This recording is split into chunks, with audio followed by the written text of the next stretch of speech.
एक और दुखद खबर गोवा से, जहां पे पूर्व मुख्यमंत्री रवि नाइक का देर रात दिल का दौरा पड़ने से निधन हो गया है, जिसके बाद से राजनीतिक जगत में शोक की लहर है। तो वहीं सीएम विष्णुदेव साय ने भी गोवा के मंत्री रवि नाइक के निधन पर दुख प्रकट किया है। उन्होंने सोशल मीडिया प्लेटफॉर्म एक्स पर लिखा है कि गोवा सरकार के कैबिनेट मंत्री और पूर्व मुख्यमंत्री श्री रवि नाइक जी के निधन का समाचार अत्यंत दुखद है। उन्होंने अपना संपूर्ण जीवन जनसेवा और समाज हित के कार्यों को समर्पित किया। उनकी कर्मनिष्ठा और योगदान सदा याद रहेगी। आपको बता दें कि रवि नाइक 5 बार विधायक के साथ उत्तरी गोवा से सांसद भी रह चुके हैं। कल रात अचानक के निधन से गोवा के साथ साथ पूरे देश में शोक की लहर है। गोवा ने अपना पूर्व मुख्यमंत्री खोया है।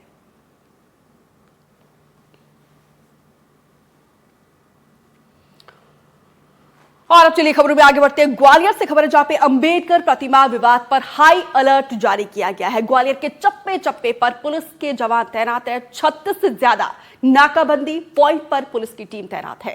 ग्वालियर में स्कूल, आंगनवाड़ी केंद्र बंद कर दिए गए हैं। सोशल मीडिया पर नजर रखी जा रही है। मूर्ति विवाद को लेकर आज ग्वालियर पूरी तरीके से अलर्ट है। और ग्वालियर का थाती इलाका, जो कि 2018 के दंगों का केंद्र था, वहां पर आज कैसी स्थिति है, इस पर ग्राउंड रिपोर्ट देखिए। हम इस वक्त ग्वालियर के थाटीपुर इलाके में हैं। 2018 में ये वही इलाका है जहां पर फायरिंग हुई थी। ग्वालियर में थाटीपुर, गोल बाजार और मुरार, ये वो इलाके थे जो हिंसा की चपेट में सबसे ज़्यादा आए थे। लेकिन आज मेरे कैमरा सहयोगी आपको दिखाएंगे कि किस तरह गाड़ियां सुचारू रूप से चल रही हैं, दुकान खुले हुए हैं। हालांकि उस साल हालात बिल्कुल जुदा थे। यहाँ पर पुलिस की भी मौजूदगी है और पुलिस ने अच्छे खासे इंतज़ाम कर रखे हैं, क्योंकि जो विवाद चल रहा है, कई संगठनों ने आह्वान किया था कि 15 को ग्वालियर चलो, लेकिन पुलिस ने जगह जगह नाकेबंदी कर रखी। कई सारे सोशल मीडिया पोस्ट डिलीट कराए गए। मेरे कैमरा सहयोगी आपको दिखाएंगे यहाँ किस तरह से पुलिस वालों का इंतज़ाम है और जगह जगह पर ग्वालियर शहर में।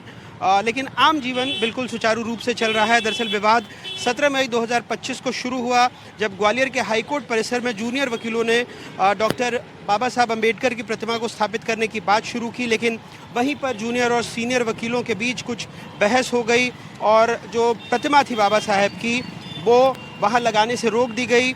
उसको कुछ दूर पर ग्वालियर शहर से एक वर्कशॉप में रखा गया है। लेकिन इस बीच में एक और बात हुई, एक टिप्पणी की गई बाबा साहेब पर। एक वरिष्ठ वकील हैं यहाँ पर, जो ग्वालियर खंडपीठ में जो हाईकोर्ट है उसके वकील हैं अनिल मिश्रा, जिन्होंने BR राव साहब को संविधान का निर्माता कहा और कथित तौर पर कुछ अपमानजनक टिप्पणी भी बाबा साहब अम्बेडकर के बारे में की, जिसके बाद दलित संगठनों ने 15 अक्टूबर को ग्वालियर में कड़ा विरोध प्रदर्शन करने की चेतावनी दी थी। और वहीं उनके पक्ष में सवर्ण समाज के लोग भी खड़े हो गए और 15 अक्टूबर को ग्वालियर पहुँचकर शक्ति प्रदर्शन की बात करने लगे, जिसके बाद ग्वालियर शहर में आज धारा 144 लागू कर दी गई है। शांति व्यवस्था बरकरार रखने के लिए इस तरह से कुछ 4000 से ज़्यादा पुलिस के जवान तैनात किए गए हैं। हालांकि दोनों पक्षों ने अपना आंदोलन भी स्थगित कर दिया है और पुलिस ने कई लोगों को समझाया भी है।